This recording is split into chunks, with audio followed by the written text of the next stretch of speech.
बसंतपुर नामक एक छोटे से गांव में लता और घनश्याम नामक पति पत्नी अपने 2 बच्चे पिंकी और चीकू के साथ एक छोटे से घर में रहते थे।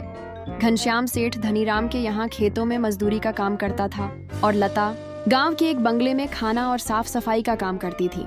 दोनों पति पत्नी खूब मेहनत और मशक्कत करके अपने बच्चों का पेट भरते थे। यूं तो हमेशा ही गर्मी के समय 40 डिग्री तक तापमान चला जाता था, लेकिन इस साल तापमान बहुत ज्यादा बढ़ गया था, जिस वजह से बसंतपुर गांव के लोग बहुत ज्यादा परेशान थे। दिन हो या रात हो, लोग गर्मी से बेहाल थे। इस साल तो बहुत ज्यादा गर्मी पड़ी है। इतनी कड़ी धूप में काम करना बहुत मुश्किल हो गया है। घर से निकलते ही पसीना बारिश की तरह टपकने लगता है। इतनी भारी गर्मी में तो काम पर भी जाने का मन नहीं करता। ना जाने इस साल की गर्मी कैसे कटेगी। चलो अच्छा, मैं काम पर जाता हूँ, वरना सेठ गुस्सा करेंगे। घनश्याम मजदूरी पर चला जाता है।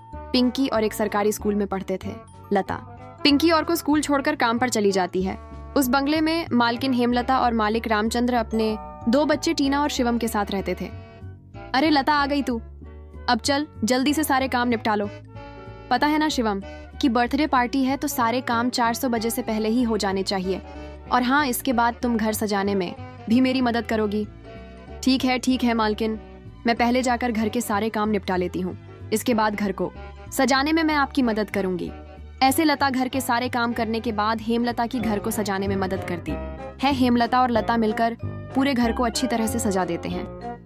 अच्छा मालकिन, मैंने घर के सारे काम निपटा दिए हैं और पार्टी की सारी तैयारी भी हो गई है, तो अब मैं घर जाती हूँ। हाँ ठीक है, लेकिन पता है ना तुम्हें, आज शिवम की बर्थडे पार्टी है, तो तुम शाम को 7-8 बजे अपने बच्चों के साथ पार्टी में आ जाना। और हाँ, मुझे तुम्हारी थोड़ी मदद की भी जरूरत होगी। ठीक है मालकिन, मैं शाम के समय बच्चों के साथ यहाँ आ जाऊंगी। ऐसा कहकर लता घर चली जाती है और दोनों बच्चों को तैयार करके शाम को 7-8 बजे पार्टी में जाती है। पार्टी बहुत ही शानदार होती है। लता के बच्चे इतना बड़ा घर देखकर कहते हैं, अरे यार, ये घर कितना बड़ा है और कितना सुंदर है। बाहर कितनी गर्मी है, फिर भी इनके घर के अंदर कितना ठंड लग रहा है। पिंकी और की बातें शिवम सुन लेता है और वह उनसे कहता है, अरे ये घर ठंडा इसलिए लग रहा है क्योंकि हमारे घर में हर कमरे में एसी लगा हुआ है। ओह, मतलब कि एसी लगाने से घर बहुत ठंडा हो जाता है दीदी। हम भी अपने पिताजी को अपने घर में एसी लगाने के लिए बोलते हैं ना, हमारे घर में भी बहुत ठंडा लगेगा। चलो बच्चों, इधर आओ, केक काटने का टाइम हो गया है। जब केक काटने लगता है तो पिंकी और एसी की ठंडी ठंडी हवा खाते खाते शिवम के कमरे की तरफ चले जाते हैं और शिवम के कमरे के बाहर खड़े होकर एसी की ठंडी ठंडी हवा का मजा लेने लगते हैं। एसी की ठंडी ठंडी हवा खाते खाते वह दोनों कमरे के अंदर चले जाते हैं। दीदी, यह कमरा तो सबसे ठंडा है, इसमें कितनी ठंडक है। और दीदी, ये देखो, यह बिस्तर कितना सुंदर है, बिल्कुल मखमल जैसा। दोनों बेड पर बैठ जाते हैं और ठंडी ठंडी हवा का आनंद लेने लगते हैं। देखते ही देखते 15 मिनट बीत जाते हैं और आराम करते करते कब दोनों की आंख लग जाती है, उन्हें पता ही नहीं चलता। इतने ही देर में अचानक से शिवम की बहन टीना में आ जाती है। वह पिंकी और दोनों को शिवम की बेड पर लेटा देखकर जोर से भड़कती है। ये दोनों मेरे कमरे में क्या कर रहे हैं माँ? इधर आओ, देखो, यह दोनों मेरे बेड पर क्या कर रहे हैं? टीना की आवाज सुनकर हेमलता कमरे में आती है। तुम दोनों अभी के अभी मेरे बेड से उठो पिंकी। और हेमलता की आवाज सुनकर जग जाते हैं। लता भी हेमलता की आवाज सुनकर भागी भागी चली आती है।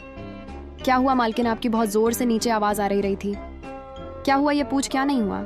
ये देख नहीं रही तू? तेरे बच्चों ने अपने गंदे मेले बदबूदार कपड़ों से मेरा पूरा बेड गंदा कर दिया। तेरे बच्चों ने ऐसी देखा नहीं कि सोने चले मेरे बेड पे हद होती है। यार, मैं तो तेरे बच्चों को इसलिए बुलाया था कि इनका भी थोड़ा मन लग जाएगा। इन्होंने कभी ऐसी पार्टी लाइफ में देखी नहीं होगी, ये भी देख लेंगे। पर यह तो अपनी औकात ही भूल गए। ये हमारा घर है, कोई धर्मशाला नहीं कि कोई भी भिखारी हमारे कमरे में आ जाएगा और आकर के सो जाएगा। तू अभी के अभी अपने बच्चों को ले निकल यहाँ से। और हाँ, कल से काम पर भी आने की जरूरत नहीं है मालकिन। ऐसा मत करो, मेरी बात तो सुनो। बच्चे नादान हैं, मैं वादा करती हूँ आगे से ऐसा दोबारा नहीं होगा। यह मेरी आखिरी भूल समझकर माफ कर दीजिए। मालकिन, मुझे काम से मत निकालिए। मालकिन, इस काम के सहारे तो मेरा घर चल रहा है। ये तेरी सर दर्द है, अब तू यहाँ पर काम नहीं कर सकती। अब तू अपने बच्चों को ले और यहाँ से निकाल। हेमलता लता और उसके बच्चों को घर से बाहर निकाल देती है और आगे से काम पर आने को भी मना कर देती है। अब लता के पास कोई काम नहीं था। घर का सारा भार अब घनश्याम के कंधों पर आ गया था। हे भगवान, आज तो खाना बनाने के लिए आटा भी नहीं है। अब मैं आटा कहाँ से लाऊं? मेरे पास तो अब और पैसे भी नहीं है। और जो तनख्वाह घनश्याम जी को मिली थी वह सब घर खर्चे में खत्म हो गए।